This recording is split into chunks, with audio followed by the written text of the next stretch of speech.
Hi hello ನಮಸ್ಕಾರ ಎಲ್ರಿಗೂ. Welcome back to Vedu vlogs Kannada. ಎಲ್ಲರೂ ಹೇಗಿದ್ದೀರಾ? ಐ ಹೋಪ್ ಎಲ್ಲರೂ ಚೆನ್ನಾಗಿದ್ದೀರಾ ಅಂದ್ಕೊಂಡಿದ್ದೀನಿ. ಹಾಗೆ ನಾನು ಕೂಡ ಚೆನ್ನಾಗಿದ್ದೀನಿ. ಇದು ಬಂದು ಗುರುವಾರ ಸಂಜೆ ವ್ಲಾಗು. ಬೆಳಗ್ಗೆ ಯಾವುದೇ ವ್ಲಾಗು ಮಾಡೋಕ್ಕಾಗಿರಲಿಲ್ಲ. ಬೆಳಗ್ಗೆ ಲೇಟ್ ಆಯಿತು. ಎದ್ದು ಎಲ್ಲ ಗುಡಿಸಿ ಒರೆಸಿ ಪೂಜೆ ಮಾಡೋಷ್ಟರಲ್ಲೇ ಟೈಮ್ ಆಗೋಯಿತು. ಇನ್ನು ಇದು ವಿಡಿಯೋ ಇಟ್ಕೊಂಡು ಕೂತ್ಕೊಂಡ್ರೆ ಲೇಟಾಗಿ ಹೋಗುತ್ತೆ ಅಂದ್ಬಿಟ್ಟು ಯಾವುದೇ ವಿಡಿಯೋ ಮಾಡೋಕ್ಕಾಗಲಿಲ್ಲ. ಇವಾಗ ಸಂಜೆನೂ ಯಾವುದೇ ವಿಡಿಯೋ ಮಾಡೋಕ್ಕೆ ಇಂಟ್ರೆಸ್ಟ್ ಇರಲಿಲ್ಲ.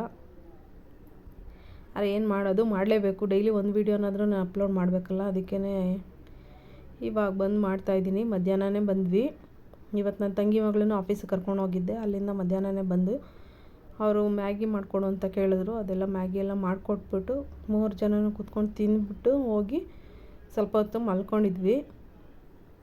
ಇವಾಗಂತೂ ಸಿಕ್ಕಾಪಟ್ಟೆ ಬಿಸಿಲಲ್ವ, ಆಚೆಯಿಂದ ಬಂದರೆ ಒಂಥರ ಸಿಕ್ಕಾಪಟ್ಟೆ ಸುಸ್ತು. ಒಂಥರ ಬಿಸಿಲಿಗೆ ಇದೇ ಇರಲ್ಲ, ಏನು ಮಾಡೋಕ್ಕೂ ಇಂಟ್ರೆಸ್ಟ್ ಇರಲ್ಲ ಕೆಲಸ ಮಾಡೋದಕ್ಕೆ. ಅದಕ್ಕೆ ತಿಂದ್ಬಿಟ್ಟು ಹಂಗೇನೆಲ್ಲ ಪಾತ್ರೆ ಎಲ್ಲ ಶಿಂಕಲ್ಲೇ ಹಾಕ್ಬಿಟ್ಟು ಹೋಗಿ ಮಲ್ಕೊಂಡಿದ್ವಿ. ಮಲ್ಕೊಂಡು ಎದ್ದು ಬಂದು ಇವಾಗೆಲ್ಲನೂ ಪಾತ್ರೆಗಳೆಲ್ಲ ಇತ್ತಲ್ಲ, ಜಾಸ್ತಿ ಇತ್ತು, ಅವನ್ನೆಲ್ಲ ವಾಶ್ ಮಾಡಿಕೊಂಡೆ. ಅದೆಲ್ಲ ವಾಶ್ ಮಾಡಿ ಸ್ವಲ್ಪ ಸ್ಟವ್ ಎಲ್ಲನೂ ಕ್ಲೀನ್ ಮಾಡ್ಕೊತಾ ಇದ್ದೀನಿ. ಮ್ಯಾಗಿ ಮಾಡಿದ್ದೆಲ್ಲನೂ ಎಣ್ಣೆ ಎಲ್ಲ ಜಿಡ್ಡೆಲ್ಲ ಆಗೋಗಿತ್ತು. ಅದಕ್ಕೆಲ್ಲ ಒರೆಸ್ಬಿಟ್ಟು ಆಮೇಲೆ ಕಾಫಿ ಇಡೋಣ ಅಂತ ಒರೆಸ್ಕೊತಾ ಇದ್ದೀನಿ. ಪಾತ್ರೆ ಎಲ್ಲ ವಾಶ್ ಆಯಿತು. ಇವಾಗ ಸ್ಟವೆಲ್ಲ ಒರೆಸ್ಕೊಂಡಾದ್ಮೇಲೆ ಒಂದು ಸ್ವಲ್ಪ ಕಾಫಿ ಇಟ್ಬಿಟ್ಟು ಕುಡಿದ್ಬಿಟ್ರೆ ಅರ್ಧ ಕೆಲಸ ಮುಗಿಯುತ್ತೆ. ಆಮೇಲೆ ಇನ್ನು ಮಿಕ್ಕಿದ್ದು ಗುಡಿಸ್ಕೊಂಡು ಸ್ವಲ್ಪ ಕಸ ಎಲ್ಲ ಗುಡಿಸ್ಕೊಂಡು ಕೊಡಬೇಕು. ನಮ್ಮಮ್ಮ ಪೂಜೆ ಮಾಡ್ತಾರೆ, ಇಲ್ಲ ನಾನೇ ಮಾಡಬೇಕು ಅನ್ಸುತ್ತೆ. ಇವತ್ತು ನೋಡೋಣ, ಕೆಲಸ ಯಾವ ಥರ ಆಗುತ್ತೋ ಅದ್ರ ಮೇಲೆ ಡಿಪೆಂಡ್ ಆಗುತ್ತೆ. ವೀಡಿಯೋ ಮಾಡೋವಾಗೆಲ್ಲ ಸಿಕ್ಕಾಪಟ್ಟೆ ಕರೆಂಟ್ ಹೋಯ್ತು ಇವತ್ತಂತೂ. ಒಂಥರ ಲೇಸಿ ಡೇನೆ ಅಂತ ಅನಿಸುತ್ತೆ. ಬೆಳಗ್ಗೆನೂ ವೀಡಿಯೋ ಮಾಡೋಕ್ಕಾಗಲಿಲ್ಲ. ಸಂಜೆ ಮಾಡೋಕ್ಕೋದ್ರೆ ಈ ಕರೆಂಟ್ ಬೇರೆ ಹೋಗ್ತಾಯಿತ್ತು. ಅದೇ ಒಂದು ಪ್ರಾಬ್ಲಮ್ ಆಗಿಬಿಟ್ಟಿತ್ತು. ಒಂದು ವೀಡಿಯೋ ಮಾಡೋಷ್ಟರಲ್ಲಿ ಇನ್ನೊಂದು ಸಲ ಅಲ್ಲೇ ಕರೆಂಟ್ ಹೋಗಿರ್ತಿತ್ತು.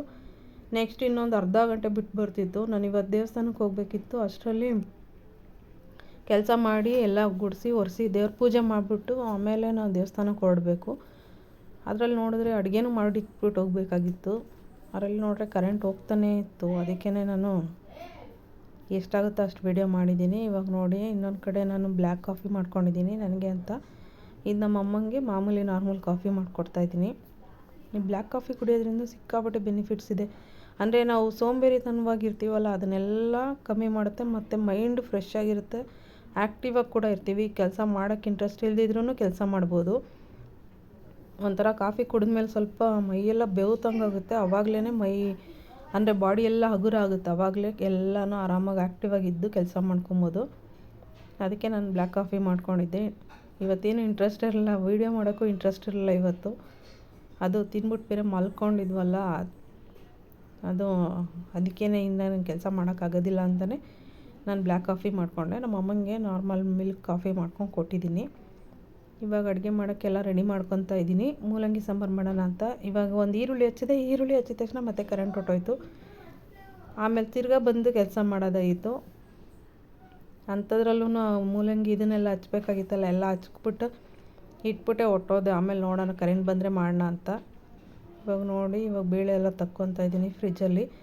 ತೊಗರಿ ಬೇಳೆ ತೊಗೊತಾ ಇದ್ದೀನಿ. ಮೂಲಂಗಿ ಇತ್ತು ಫ್ರಿಜ್ಜಲ್ಲಿ, ಅದಕ್ಕೆ ಇವತ್ತು ಮೂಲಂಗಿ ಸಾಂಬಾರೇ ಮಾಡೋಣ ಅಂತ ಮಾಡ್ತಾಯಿದ್ದೀನಿ. ನೋಡಿ, ಇವಾಗ ಫ್ರಿಜ್ಜಲ್ಲಿ, ನಮ್ಮ ಮನೆ ಫ್ರಿಜ್ಜಲ್ಲಿ ಬರೀ ಮೇಲಿನ ಫುಲ್ಲು ಎಲ್ಲ ಕಾಳುಗಳೇ ಇಟ್ಟಿರೋದು. ಕಾಳೇನು ನಾನು ಒಂದು ಬಾಕ್ಸಲ್ಲಿ ಹಾಕಿ ಸ್ಟೋರ್ ಮಾಡ್ಕೊಳ್ಳೋದು ಏನು ಮಾಡೋದಿಲ್ಲ. ಹಾಗೆ ಕವರಲ್ಲೇ ಕಟ್ಟಿಟ್ಬಿಟ್ಟಿರ್ತೀನಿ. ಬೇಕಾದಾಗ ಅದನ್ನು ತಕ್ಕೊಂಡು ಹಾಕ್ಕೊತಿರ್ತೀವಿ ಅಷ್ಟೇ. ಯಾಕಂದರೆ ಹುಳ ಆಗಲ್ಲ ಅಂತ. ಮಾಮೂಲಿ ನಾವು ನಾರ್ಮಲ್ ತಂದಿಟ್ಬಿಟ್ಟು ಎಲ್ಲ ಸ್ಟೋರ್ ಮಾಡಿರ್ತೀನಿ ಅಂದರೆ ಎಲ್ಲ ಹುಳ ಆಗಿಬಿಟ್ಟಿರುತ್ತೆ. ಅದಕ್ಕೆ ನಾನು ಯಾವುದೇ ಕಾಳು ತಂದ್ರೂ ಕಟ್ಬಿಟ್ಟು ಫ್ರಿಜ್ಜಲ್ಲಿ ಇಟ್ಬಿಟ್ಟಿರ್ತೀನಿ. ಬೇಕಾದಾಗ ಅದನ್ನು ಬಿಚ್ಚಿಬಿಟ್ಟು ತಕ್ಕೊತೀನಿ.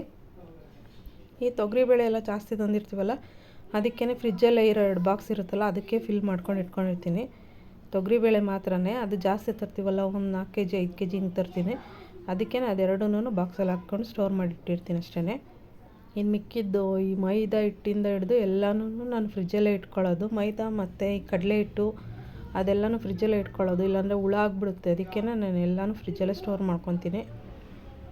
ನನಗೆ ಅರ್ಧ ಬೇರೆ ಐಟಮ್ಸ್ ಏನು ಇಡೋಕ್ಕೆ ಜಾಗ ಇರಲ್ಲ ಫ್ರಿಜ್ಜಲ್ಲಿ. ಈ ಹಿಟ್ಟುಗಳ್ದು ಮೈದಾ ಹಿಟ್ಟು, ಕಡಲೆ ಹಿಟ್ಟು ಮತ್ತು ಈ ಕಾಳುಗಳು ಅದರಲ್ಲೇ ಎಲ್ಲ ಫಿಲ್ ಆಗೋಗ್ಬಿಡುತ್ತೆ. ತರಕಾರಿ ಸ್ಟೋರಲ್ಲಿ ಕೆಳಗಡೆ ಮಾತ್ರ ತರಕಾರಿ ಇಟ್ಕೊತೀವಿ. ಇನ್ನು ಮಿಕ್ಕಿದ್ದೇನು ಇಡೋಕ್ಕೆ ಜಾಗ ಇರಲ್ಲ ಜಾಸ್ತಿ ನನಗೆ. ಮತ್ತು ಇವಾಗ ಮೂಲಂಗಿ ಸಾಂಬಾರಿಗೆಲ್ಲನೂ ಬೇಯಕ್ಕೆ ಇಟ್ಬಿಟ್ಟು ಈ ಕಡೆ ಕಸ ಒಂದು ಸ್ವಲ್ಪ ಗುಡಿಸ್ಕೊಂಬಿಡೋಣ ಅಂತ ಕಸ ಎಲ್ಲ ಗುಡಿಸ್ಕೊತಾ ಇದ್ದೀನಿ. ಎಲ್ಲ ಬೆಳಗ್ಗೆನೇ ಎಲ್ಲ ಒರೆಸಿ ಗುಡಿಸಿ ಹೋಗಿದ್ದೆ, ಎಲ್ಲ ಕ್ಲೀನಾಗೇ ಇದೆ. ಸ್ವಲ್ಪ ಸಂಜೆ ಹೊತ್ತು ಕಸ ಗುಡಿಸ್ಬೇಕಲ್ಲ, ಅದಕ್ಕೆ ಗುಡಿಸ್ಕೊತಾ ಇದ್ದೀನಿ. ಕಸ ಗುಡಿಸ್ಬಿಟ್ಟು ಎಲ್ಲನೂ ಸಾಂಬಾರು ರೆಡಿ ಮಾಡಿಬಿಟ್ಟು ಆಮೇಲೆ ದೇವಸ್ಥಾನಕ್ಕೆ ಹೊರಡ್ತೀವಿ. ದೇವಸ್ಥಾನಕ್ಕೆ ಹೊರಡೋಕ್ಕೆ ಅಷ್ಟರಲ್ಲೆಲ್ಲ ಅಡುಗೆ ಮಾಡೋ ಅಷ್ಟರಲ್ಲಿ 2-3 ಸಲ ಕರೆಂಟ್ ಹೋಗಿತ್ತು. ಇನ್ನು ನನ್ನ ತಂಗಿ ಮಗಳೂ ಸ್ನಾನ ಮಾಡ್ಕೊಂಡಿರಲಿಲ್ಲ, ನನ್ನ ಮಗನೂ ತಲೆಗೆ ಸ್ನಾನ ಮಾಡಿರಲಿಲ್ಲ. ನಿನ್ನೆ ಎಲ್ಲ ಫಿಶ್ ಎಲ್ಲ ತಿಂದಿದ್ರಲ್ಲ, ಸೊ ಅದಕ್ಕೆ ಸ್ನಾನ ಮಾಡ್ಕೊಳ್ಳಿ ಅಂತ ಅವ್ರಿಗೂ ಕಳಿಸಿದ್ದೆ, ಸ್ನಾನ ಮಾಡ್ಕೊಳ್ರಿ ಅಂತ. ಅವ್ರು ಆಟ ಆಡಿಕೊಂಡು ನಾನು ಇನ್ನೂ ಕಸ ಎಲ್ಲ ಗುಡಿಸಾದ್ರೂ ಅಡುಗೆ ಮಾಡೋಕ್ಕೆ ಹೋದ್ರೂ ಅವ್ರು ಇನ್ನೂ ಏನೂ ಮಾಡ್ಕೊಂಡಿರಲಿಲ್ಲ. ಆಮೇಲೆ ಹೋಗಿ ಒಂದು 6 ಗಂಟೆ ಆಗಿತ್ತು, ಅವಾಗ ಹೋಗಿದ್ದಾರೆ ಸ್ನಾನಕ್ಕೆ. ಅವ್ರಲ್ಲಿ ಸ್ನಾನಕ್ಕೆ ಹೋದ್ರು. ನಾನು ಇವಾಗ ಎಲ್ಲನೂ ರುಬ್ಬಿಟ್ಕೋತಾ ಇದ್ದೀನಿ ನೋಡಿ. ಕಸ ಎಲ್ಲ ಗುಡಿಸಾಯ್ತು. ಇವಾಗ ಸಾಂಬಾರೆಲ್ಲ ಮೂಲಂಗಿ ಎಲ್ಲ ಬೇಕಿಟ್ಟಿದ್ನಲ್ಲ, ಅದೆಲ್ಲ ಕೂಗಿ ಆರಿದೆ. ಇವಾಗ ನೋಡಿ ಸಾಂಬಾರಿಗೆ ರುಬ್ಕೊತಾ ಇದ್ದೀನಿ. ಮಾಮೂಲಿ ತೆಂಗಿನಕಾಯಿ ಸ್ವಲ್ಪ, ಇವಾಗ ಟೊಮೆಟೊ ಬೇಯಿಸಿರೋದ್ರಲ್ಲಿ ಒಂದು 6 ಏನೋ ಬೇಯಿಸಿದೆ, ಅದರಲ್ಲಿ 2 ಹಂಗೆ ಹಾಕಿದ್ದೀನಿ.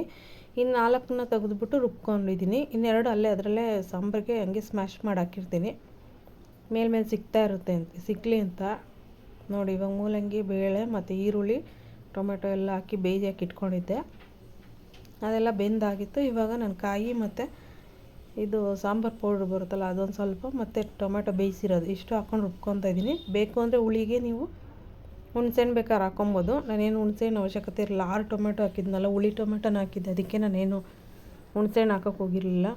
ಸಾಂಬಾರಂತೂ ಮೂಲಂಗಿ ಸಾಂಬಾರು ಚೆನ್ನಾಗಿರುತ್ತೆ, ಟೇಸ್ಟ್ ಅಂತೂ. ಇವಾಗ ನೋಡಿ ಕುದಿಯೋಕೆ ಇಟ್ಟಿದ್ದೀನಿ. ಇನ್ನೊಂದು ಕಡೆ ಒಗ್ಗರಣೆ ಹಾಕ್ಬಿಟ್ಟು, ಒಗ್ಗರಣೆ ಹಾಕಿದ್ರೆ ಮುಗೀತು, ಸಾಂಬಾರು ರೆಡಿ ಆಗುತ್ತೆ. ಇವಾಗ ನೋಡಿ ರುಚಿಗೆ ತಕ್ಕಷ್ಟು ಉಪ್ಪು, ಎಷ್ಟು ಬೇಕೋ ಅಷ್ಟು ಉಪ್ಪು ಹಾಕ್ಕೊಂಡು. ಇದಂತೂ ಮೂಲಂಗಿ ಸಾಂಬಾರು, ನುಗ್ಗೆಕಾಯಿ ಸಾಂಬಾರು ಎವರ್ಗ್ರೀನ್, ಅದಂತೂ ತುಂಬ ಚೆನ್ನಾಗಿರುತ್ತೆ. ಯಾವಾಗ ಮಾಡಿದ್ರೂ ತುಂಬ ಚೆನ್ನಾಗಿರುತ್ತೆ ಇವೆರಡು ಸಾಂಬಾರಂತೂ. ಇವಾಗ ನೋಡಿ ಎಣ್ಣೆ ಬಿಸಿ ಇಟ್ಕೊಂಡು ಸಾಸಿವೆ ಹಾಕ್ಕೊಂಡಿದ್ದೀನಿ. ಸಾಸಿವೆ ಹಾಕ್ಕೊಂಡು ಒಂದು ಸ್ವಲ್ಪ ಕರಿಬೇವಿನ ಸೊಪ್ಪು ಹಾಕ್ಕೊಂಡು ಒಗ್ಗರಣೆ ಕೊಟ್ಬಿಟ್ರೆ ಮುಗಿಯುತ್ತೆ ಕೆಲಸ. ಇದು ಸಾಂಬಾರು ರೆಡಿ ಆಯಿತು. ಬಂದಮೇಲೆ ಅನ್ನ ಮುದ್ದೆಗೆ ಇಟ್ಕೊತೀನಿ, ಇಲ್ಲಾಂದರೆ ನಮ್ಮ ಅಮ್ಮ ಮಾಡಿಕೊಡ್ತಾರೆ. ಇವಾಗ ಸದ್ಯಕ್ಕೆ ನಾನು ಸಾಂಬಾರು ಮಾಡಿಬಿಟ್ಟು ಇಟ್ಬಿಟ್ಟು ಹೋಗ್ತೀನಿ. ಈ ಸಾಂಬಾರು ಮಾಡೋ ಅಷ್ಟರಲ್ಲೇ ಸುಮಾರು ಹೊತ್ತು ಕರೆಂಟ್ ಹೋಗಿತ್ತು. ರುಬ್ಬಕ್ಕೆ ಹೋದಾಗ ಒಂದು ಅಷ್ಟೊತ್ತು ಕರೆಂಟ್ ಹೋಗಿತ್ತು. ಒಟ್ಟಿನಲ್ಲಿ ಸಾಂಬಾರು ಆಗೋ ಅಷ್ಟರಲ್ಲಿ ಎಷ್ಟೊಂದು ಟೈಮ್ ತಗೊತು. 10-15 ನಿಮಿಷದಲ್ಲಿ ಆಗೋ ಸಾಂಬಾರು 1 ಗಂಟೆ 2 ಗಂಟೆ ಆದ್ರೂ ಆಗೇ ಇರಲಿಲ್ಲ. ಇವತ್ತಂತೂ ಕರೆಂಟ್ ಒಂದು ಪ್ರಾಬ್ಲಮ್ ಆಗಿಬಿಟ್ಟಿದೆ. ಈ ಬೇಸಿಗೆಯಲ್ಲಿ ಬೇಕು ಅಂತ ಅರ್ಧ ಕರೆಂಟ್ ತೆಗಿತಾನೆ ಇರ್ತಾರೆ ನಮ್ಮ ಕಡೆ ಅಂತೂ. ಇವಾಗ ನೋಡಿ ಸಾಂಬಾರೆಲ್ಲ ಒಗ್ಗರಣೆ ಹಾಕಿದ್ದೀನಲ್ಲ, ರುಚಿ ಹೆಂಗಿದೆ ಅಂತ ನೋಡಿಕೊಂಡು ಅದನ್ನು ಒಂದು ಅರ್ಧ ಗಂಟೆ ಒಂದು 10 ನಿಮಿಷ ಚೆನ್ನಾಗಿ ಕುದಿಸ್ಕೊಬೇಕಷ್ಟೇ. ಚೆನ್ನಾಗಿ ಕುದಿಸಿದ್ರೆ ಮುಗೀತು ಸಾಂಬಾರಂತೂ, ತುಂಬ ಚೆನ್ನಾಗಿರುತ್ತೆ. ಇದ್ರ ಜೊತೆ ಏನೂ ಮಾಡಲ್ಲ, ಬರೀ ಮುದ್ದೆ ಅನ್ನ ಅಷ್ಟೇ. ಇವಾಗ ದೇವಸ್ಥಾನಕ್ಕೆ ಹೋಗ್ಬೇಕಲ್ಲ, ಬೇರೆ ಏನು ಸೈಡ್ ಐಟಮ್ಸು ಹಪ್ಳ ಗಿಪ್ಳ ಏನು ಕರಿಯೋಕ್ಕೆ ಹೋಗೋದಿಲ್ಲ. ಅಲ್ಲಿಂದ ದೇವಸ್ಥಾನಕ್ಕೆ ಹೋಗ್ಬಿಟ್ಟು ಬರೋದೇ ನಮ್ಗೆ 8ರಿಂದ 9 ಗಂಟೆ ಆಗೋಗುತ್ತೆ. ಇಲ್ಲೇ ಕಡಬಗೆರೆಯಲ್ಲಿರೋ ದೇವಸ್ಥಾನಕ್ಕೆ ಹೋಗೋದು, ರಾಘವೇಂದ್ರ ಸ್ವಾಮಿ ಮಠಕ್ಕೆ. ಹೋಗೋ ಅಷ್ಟರಲ್ಲೇ ಹೋಗಿ ಅಲ್ಲಿಂದ ತುಂಬ ಜನ ಇರ್ತಾರೆ. ಗುರುವಾರದತ್ತಂತೂ ತುಪ್ಪದ ದೀಪ ಹಚ್ಚೋದಕ್ಕೆ ಅಲ್ಲಿ ಹೋಗ್ಬಿಟ್ಟು ಬರೋ ಅಷ್ಟರಲ್ಲಿ ಒಂದು 9 ಗಂಟೆನೇ ಆಗೋಗುತ್ತೆ. 9 ಗಂಟೆಗೆ ಬಂದು ಇನ್ನೇನು ಮಾಡೋಕ್ಕಾಗೋದಿಲ್ಲ. ಯಾವಾಗಲೂ ನಮ್ಮ ಅಮ್ಮನೇ ಅನ್ನ ಮುದ್ದೆ ಏನಾರು ನಾನು ಸಾಂಬಾರು ಮಾಡಿಟ್ಟೋದ್ರೆ ಅನ್ನ ಮುದ್ದೆ ಮಾಡ್ತಾರೆ. ಇವತ್ತು ಅಷ್ಟೇ ಸಾಂಬಾರನ್ನು ಮಾಡಿಟ್ಟಿದ್ದೀನಿ. ಇವಾಗ ಮುದ್ದೆ ಅವರು ಮಾಡ್ಕೊತಾರೆ. ಮುದ್ದೆನೂ ಅನ್ನ ಮಾಡಿ ಇಟ್ಟಿರಮ್ಮ ಅಂತ ಹೇಳಿದ್ದೆ. ಇವಾಗ ನೋಡಿ ದೀಪ ಹಚ್ತಾಯಿದ್ದೀನಿ. ದೀಪ ಹಚ್ಚಿ ಹಾಗೆ ಇನ್ನು ಮನೆಯವ್ರು ಬಂದಮೇಲೆ ಹೊರಡ್ತೀವಿ. ಇವಾಗ ಹೋದ ವಾರನೂ ಹೋಗಿರಲಿಲ್ಲ, ಸುಮಾರು 2-3 ವಾರ ನಾನು ದೇವಸ್ಥಾನಕ್ಕೆ ಹೋಗಿರಲಿಲ್ಲ. ಎಷ್ಟು ಸಲ ಹೋಗಬೇಕು ಅಂತ ಹೋದಾಗಿಲ್ಲನೂ ಏನಾದರೂ ಒಂದು ಪ್ರಾಬ್ಲಮ್ ಆಗ್ತಿತ್ತು. ಗಾಡಿ ಪಂಚರ್ ಆಗ್ತಿತ್ತು, ಇಲ್ಲಾಂದರೆ ಆಫೀಸಲ್ಲಿ ಕೆಲಸ ಇರೋದು, ಇಲ್ಲಾಂದರೆ ಆಫೀಸಲ್ಲಿ ಮೀಟಿಂಗ್ ಇರೋದು, ಇಲ್ಲಾಂದರೆ ನಮಗೆ ಹೋಗೋಕ್ಕಾಗದೇ ಇರೋದು, ಹುಷಾರಿಲ್ಲದೆ ಇರೋದು, ಹಿಂಗೆ ಆಗೋಗಿತ್ತು. ಸುಮಾರು 2-3 ವಾರ ಅಲ್ಲ, ಸುಮಾರು ಒಂದು 5-6 ವಾರನೇ ಹಿಂಗೆ ಆಗೋಗಿತ್ತು. ಅದರಲ್ಲಿ ಹೆಜ್ಜೆ ನಮಸ್ಕಾರ ಮಾಡ್ತೀನಿ ಅಂತ ಬೇರೆ ಅರ್ಸ್ಕೊಂಡಿದ್ದೆ. ಅದರಲ್ಲಿ 5 ವಾರ ಮಾಡ್ತೀನಿ, ಇನ್ನು 6ನೇ ವಾರದಿಂದ ನಂಗೆ ಮಾಡೋಕ್ಕೆ ಆಗಿರಲಿಲ್ಲ. ಎಷ್ಟೊಂದು ದಿವಸ ಆಗೋಗಿತ್ತು. ಅದು ಇವತ್ತು ಹಿಂಗಾದ್ರೂ ಮಾಡಿ ಹೋಗಲೇಬೇಕು ಅಂದ್ಬಿಟ್ಟು ಎಲ್ಲ ಅಡುಗೆ ಮಾಡಿಟ್ಬಿಟ್ಟು ಹೊರಟಿದ್ದೀವಿ. ನನ್ನ ತಂಗಿ ಮಗಳು ಇದ್ದಾಳೆ, ನನ್ನ ಮಗ, ನನ್ನ ಮನೆಯವರು, ಇಷ್ಟು ಜನ ಹೋಗ್ತಾಯಿದ್ದೀವಿ. ನೋಡಿ ಇದೇನೆ ಕಡಬಗೆರೆಯಲ್ಲಿರೋ ರಾಘವೇಂದ್ರ ಸ್ವಾಮಿ ಮಠ, ಕಾಮಧೇನು ಕ್ಷೇತ್ರ. ಎಲ್ರಿಗೂ ಗೊತ್ತಿರುತ್ತೆ, ಮಿನಿ ಮಂತ್ರಾಲಯ ಅಂತ ಹೇಳ್ತಾರೆ. ನೋಡಿ ಇದೆಲ್ಲ ಹೊರಗಡೆ ಫುಲ್ಲು. ಆಚೆ ನಾವು ಹೋಗೋ ಅಷ್ಟರಲ್ಲಿ ಅಲ್ಲಿ 7 ಗಂಟೆ 7:15 ಆಗೋಗಿತ್ತು. ಫುಲ್ ಕತ್ಲೆ ಅಂದರೆ ಕತ್ಲೆ. ಇವಾಗ ನೋಡಿ ಇದು ಒಳಗಡೆ, ದೇವಸ್ಥಾನದ ಒಳಗಡೆ ಎಂಟ್ರಿ ಆಗ್ತಿರೋದು. ಇಲ್ಲಂತೂ ಸಿಕ್ಕಾಬಿಟ್ಟೆ ಬಲ್ಪ್ ಎಲ್ಲ ಹಾಕ್ಬಿಟ್ಟಿದ್ದಾರೆ. ಲೈಟ್ ಅಂತೂ ತುಂಬ ಚೆನ್ನಾಗಿದೆ. ಒಳಗಡೆ ಅಂತೂ ಬ್ರೈಟಾಗಿತ್ತು. ಇಲ್ಲಿ ಟಿಕೆಟ್ ತೊಗೊಳ್ಳೋದು, ಈ ಕಡೆಯಿಂದ ಹೋಗ್ಬಿಟ್ಟು ಟಿಕೆಟ್ ತೊಗೊಳ್ಳೋದು. ತುಪ್ಪದ ದೀಪಕ್ಕೆ ನಾವು 3 ದೀಪ ಹಚ್ತೀವಲ್ಲ, ಅದನ್ನು ತೊಗೊಂಡು ಹಚ್ತೀವಿ. ಇಲ್ಲಿ ಟಿಕೆಟ್ ತೊಗೊಂಡು ಅಲ್ಲಿ ಹೋಗ್ಬಿಟ್ಟು ತುಪ್ಪದ ದೀಪ ಹಚ್ಚಬೇಕು.